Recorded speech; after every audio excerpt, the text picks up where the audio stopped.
Título 7 da Ordem Econômico-Financeira, dos Princípios Gerais da Atividade Econômica. A ordem econômica fundada na valorização do trabalho humano e na livre iniciativa tem por fim assegurar a todos a existência digna, conforme os ditames da justiça social, observados os seguintes princípios: soberania nacional, propriedade privada, função social da propriedade, livre concorrência, defesa do consumidor, defesa do meio ambiente, inclusive mediante tratamento diferenciado, conforme o impacto ambiental dos produtos e serviços e seus processos de celebração e prestação, redução das desigualdades regionais e sociais, busca do pleno emprego, tratamento favorecido para as empresas de pequeno porte, constituídas sob as leis brasileiras e que tenham sua sede e administração no país. É assegurado a todos o livre exercício de qualquer atividade econômica, independentemente de autorização de órgãos públicos, salvo nos casos previstos em lei. A lei disciplinará, com base no interesse nacional, os investimentos de capital estrangeiro, incentivará os reinvestimentos e regulará a remessa de lucros. Ressalvados os casos previstos nessa Constituição, a exploração direta de atividade econômica pelo Estado só será permitida quando necessária os imperativos da segurança nacional ou a relevante interesse coletivo, conforme definido em lei.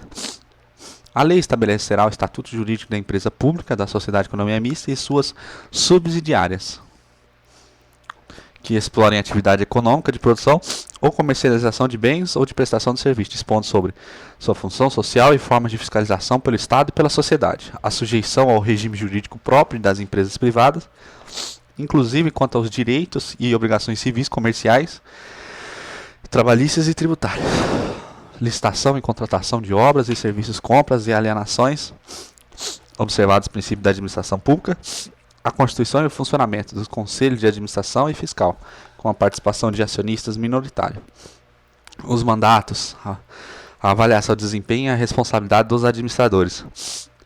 As empresas públicas e a sociedade de economia mista não poderão gozar de privilégios fiscais não extensivos ao setor privado. A lei regulamentará as relações da empresa pública com o Estado e a sociedade. A lei reprimirá o abuso do poder econômico que vise a dominação dos mercados, a eliminação da concorrência ou o aumento arbitrário dos lucros. A lei, sem prejuízo da responsabilidade individual dos dirigentes, da pessoa jurídica estabelecerá a responsabilidade dessa, sujeitando-a punições compatíveis com sua natureza, nos atos praticados contra a ordem econômica e financeira e contra a economia popular. Como agente normativo e regulador da atividade econômica, o Estado exercerá, na forma da lei, as funções de fiscalização, incentivo e planejamento, sendo estes determinantes para o setor público e indicativo para o setor privado. A lei estabelecerá as diretrizes e bases do planejamento do desenvolvimento nacional equilibrado, a qual incorporará e compatibilizará os planos nacionais e regionais de desenvolvimento. A lei apoiará e estimulará o cooperativismo e outras formas de associativismo. O Estado favorecerá a organização da atividade garimpeira em cooperativas, levando em conta a prestação do meio ambiente e a promoção ao meio econômico e social dos garimpeiros. As cooperativas a que se refere o parágrafo anterior terão prioridade na autorização e concessão para pesquisa e lavra de recursos e jazidas de minerais garimpáveis, nas áreas onde estejam atuando e naquelas fixadas de acordo com 21, 25 na forma da lei.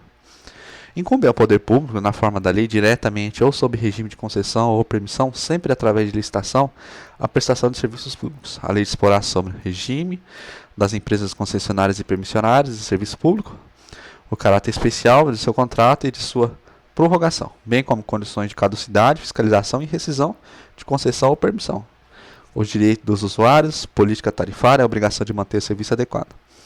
As jazidas em lavra ou não e demais recursos minerais e os potenciais de energia hidráulica constituem propriedade distinta da do solo para efeito de exploração ou aproveitamento e pertencem à União, garantindo ao concessionário a propriedade do produto da lavra. A pesquisa e a lavra de recursos minerais e o aproveitamento dos potenciais a que se refere o caput deste artigo somente poderão ser efetuados mediante autorização ou concessão da União, no interesse nacional por brasileiros ou empresas constituídas sob a lei brasileira e que tenham sua sede e administração no país na forma da lei, que estabelecerá as condições específicas quando essas atividades se desenvolverem em faixa de fronteira ou terras indígenas. É assegurada a participação ao proprietário do solo nos resultados da lavra, na forma e no valor que dispuser a lei. A autorização de pesquisa será sempre por prazo determinado, e as autorizações e concessões previstas nesse artigo não poderão ser cedidas ou transferidas, total ou parcialmente, sem prévia anuência do poder concedente. Não dependerá de autorização a concessão ou aproveitamento de potencial de energia renovável de capacidade reduzida. Constitui monopólio da União a pesquisa e a lavra das jazidas de petróleo e gás natural e outros hidrocarbonetos fluidos, a refinação do petróleo nacional ou estrangeiro, a importação e exportação dos produtos e derivados básicos resultantes das atividades previstas nos incisos anteriores, o transporte marítimo do petróleo bruto de origem nacional ou de derivados básicos de petróleo produzidos no país, bem assim o transporte por meio de conduto de petróleo bruto, seus derivados e gás natural de qualquer origem. A pesquisa, a lavra, o enriquecimento, o reprocessamento, a industrialização e o comércio de minérios e minerais nucleares e seus derivados, com exceção do radioisótopos, cuja produção, comercialização e utilização poderão ser autorizados sob regime de permissão, conforme a linha B, inciso 6 do 21. A União poderá contratar as empresas estatais ou privadas a realização das atividades previstas nos incisos 1 a 4 deste artigo, observadas as condições estabelecidas em lei.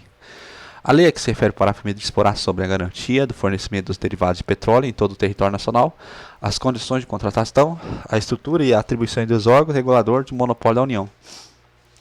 A lei disporá sobre o transporte e a utilização de materiais radioativos do território nacional. A lei que institui a contribuição de intervenção em domínio econômico relativa às atividades de importação ou comercialização de petróleo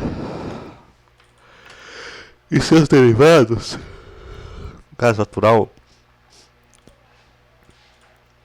e seus derivados de álcool, combustível, deverá atender os seguintes requisitos: a alíquota de contribuição poderá ser diferenciada por produto ou uso, reduzida e estabelecida por ato do Poder Executivo, não lhe aplicando o 153b.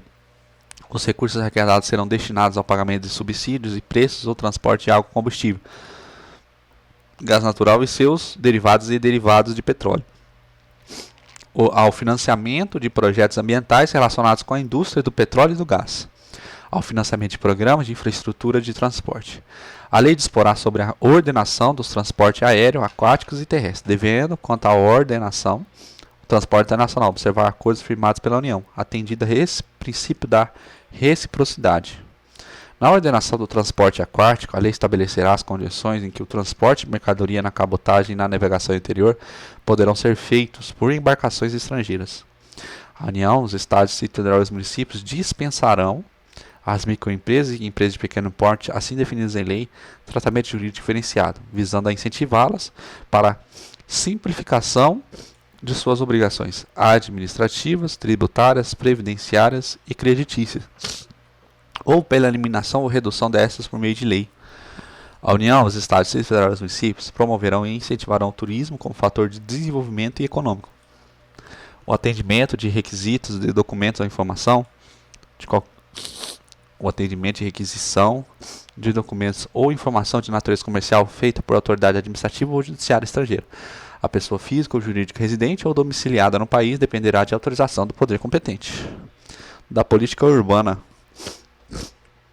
A política urbana de desenvolvimento urbano, executada pelo poder público municipal, conforme diretrizes fixadas em lei, tem por objetivo ordenar o pleno desenvolvimento das funções sociais da cidade e garantir o bem-estar de seus habitantes. O plano diretor, aprovado pela Câmara Municipal, obrigatório para cidades com mais de 20 mil habitantes, é um instrumento básico da política de desenvolvimento e de expansão urbana. A propriedade urbana cumpre sua função social quando atende às exigências fundamentais de ordenação da cidade expressa no plano diretor. As desapropriações de imóveis urbanos serão feitas com prévia e justa indenização em dinheiro. É facultada ao Poder Público Municipal, mediante lei específica para a área, incluído no plano diretor, exigir, nos termos da lei federal do proprietário do solo urbano não edificado, subutilizado ou não utilizado que promova seu adequado aproveitamento, sob pena sucessiva de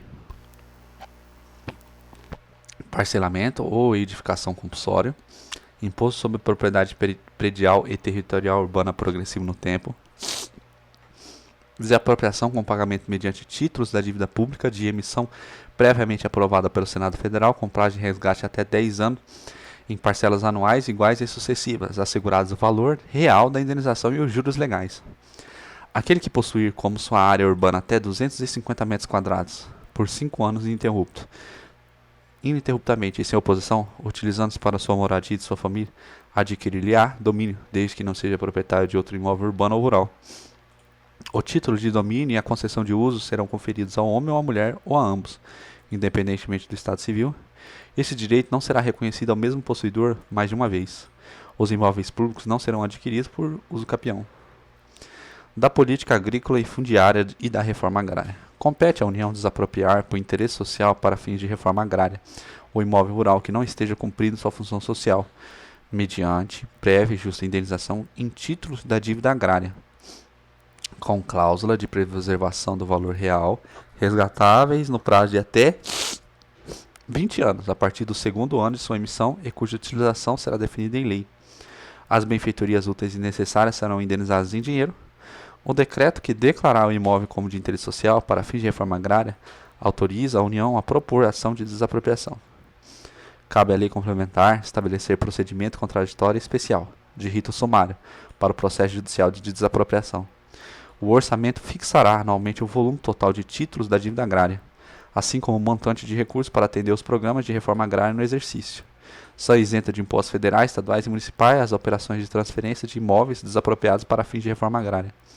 São insuscetíveis de desapropriação para fins de reforma agrária a pequena e média propriedade rural, assim definida em lei, que desde que seu proprietário não possua outra, a propriedade produtiva.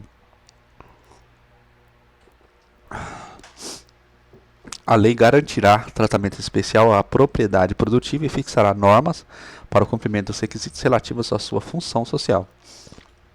A função social é cumprida quando a propriedade rural atende simultaneamente, segundo critérios e graus de exigência estabelecidos em lei, os seguintes requisitos: aproveitamento racional e adequado, utilização adequada dos recursos naturais disponíveis e preservação do meio ambiente, observância das disposições que regulam as relações de trabalho, exploração que favoreça o bem-estar do proprietário e dos trabalhadores. A política agrícola será planejada e executada na forma da lei, com a participação efetiva do setor de produção, envolvendo os produtores e trabalhadores rurais, bem como do setor de comercialização, de armazenamento e de transporte, levando em conta especialmente os instrumentos creditícios e fiscais, os preços compatíveis com os custos de produção e a garantia de comercialização.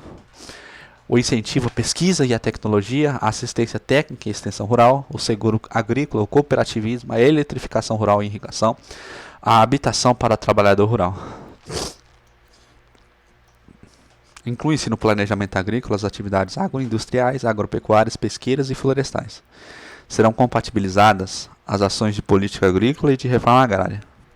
A destinação de terras públicas e devolutas será compatibilizada com a política agrícola e com o Plano Nacional de Reforma Agrária. A alienação ou a concessão a qualquer título de terras públicas com área superior a 2.500 hectares a pessoa física ou jurídica, ainda que por interposta pessoa, dependerá de prévia aprovação do Congresso Nacional. Excetuam-se o disposto no parágrafo anterior as alienações ou concessões de terras públicas para fins de reforma agrária. Os beneficiários da distribuição de imóveis rurais pela reforma agrária receberão títulos de domínio ou de concessão de uso, inegociáveis pelo prazo de 10 anos. O título de domínio e a concessão de uso serão conferidos a um homem ou a mulher, ou a ambos, independentemente do estado civil, nos termos e condições previstos em lei. A lei regulará a limitação, aquisição ou arrendamento de propriedade rural por pessoa física ou jurídica estrangeira e estabelecerá os casos que dependerão de autorização do Congresso Nacional.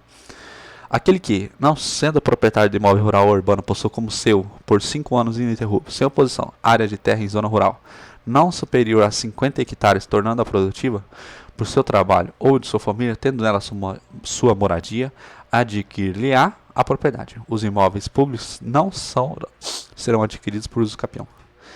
Capítulo 4 do Sistema Financeiro Nacional. O Sistema Financeiro Nacional, estruturado de forma a promover o desenvolvimento equilibrado no país e serviu ao interesse da coletividade, em todas as partes que compõem, abrangendo as cooperativas de crédito, será regulado por leis complementares, que disporão, inclusive, sobre a participação do capital estrangeiro nas instituições que o integram.